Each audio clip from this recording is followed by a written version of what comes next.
नमस्कार मित्रांनो, माझ्या चॅनलमध्ये तुमचं सर्वांचं खूप खूप मनापासून स्वागत. मी योगेश नागरे. मित्रांनो, काही म्हणजे 10-12 दिवसापासून लगातार असा सारखा पाऊस चालू आहे. तर शेतकऱ्याला कोणतंच काम करू देत नाही. म्हणजे कोणाचा कापूस नाही चालू राहतो, कोणाचा काहीतरी सोयाबीन वगैरे काही काढायचं राहत असतं. तर म्हणजे लगातार असा सारखा पाऊस चालू असल्यामुळे काहीच काम करतात नाही शेतकऱ्याला. आज थोडीफार उघाड भेटलेली आहे.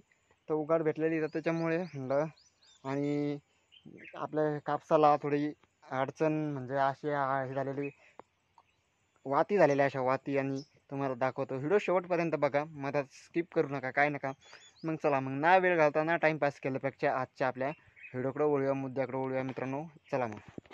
हे बघा मित्रांनो, हे असं चालू आहे. हे बघा आता आपलं कशा हे झालेला आहे, कापूस लोंबलेला आहे खाली, असा लोंबलेला. हे बघा, कापूस लोंबलेला आहे असा, बघून घेऊ शकता तुम्ही. कसं करायचं शेतकऱ्यांनी, कसं सामोरं चालला शेतकऱ्यावर चांगलं संकट कोसळलेलं. हे बघा कशा हे झालेलं आहे, बघा तुम्ही मित्रांनो. कसं करायचं शेतकऱ्यांनी, कसं नाही. शेतकऱ्याचा माल म्हणजे तोंडातला घास आलेला तो हिसकून घेऊन राहिला पाऊस. हे बघा मित्रांनो, कसा झाला कापूस, म्हणजे असा काळसर कापूस झालेला आहे. काळसर, हे बघा, काळसर कापूस झालेला आहे. असा टवटव कापूस नाही राहिलेला. काय करायचं शेतकऱ्यांनी सांगा. इकून तिकून पाऊस पडतोय आणि हा असा शेतकऱ्याचं पीक आलेलं गमवतोय. शेतकरी मग त्याच्यानंच फाशी घेते, हे करतंय, औषध घेतंय, काहीतरी करतंय. हे बघा ना मित्रांनो, आज कडक ऊन पडलं. हे बघा, आभाळ नाही, काय नाही, काहीच नाही. हे बघा, आभाळ नाही, काय नाही, काहीच नाही, काहीच नाही. कसं करायचं शेतकऱ्यांनी, कसं जगायचं हो.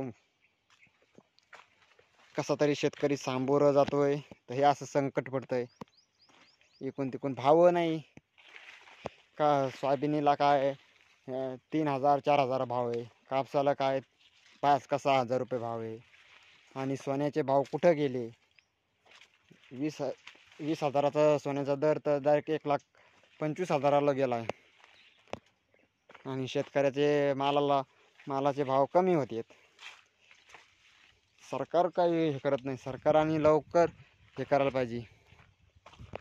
हे बघा ना राव, कसा शेतकऱ्याचा कापूस लोंबला खाली. बघा, हे बघा कसा लोंबलेला आहे कापूस खाली. कसा झाला कापूस, बघा बघा ना कापूस कसा झाला शेतकऱ्याचा. कसं करायचं शेतकऱ्यांनी. शेतकऱ्याचं मालावरच जीवन आहे.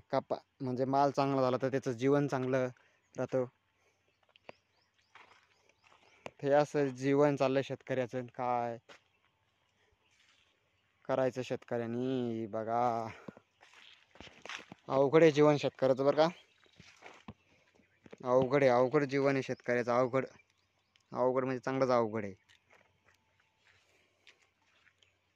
आणि सरकार या असं भाव देत नाही त्याला. काय आता सरकारने भाव तरी द्यायला पाहिजे.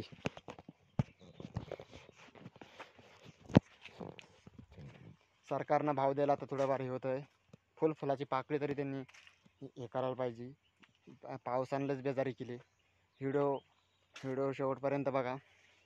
आणि नवीन असेल तर चॅनलला सबस्क्राईब करा, तसे नोटिफिकेशन तुमच्यापर्यंत येतील. आणि व्हिडिओ आवडला असेल तर लाईक करा आणि कमेंटमध्ये सांगा आमची कपाशीची किती नुकसान आहे काय.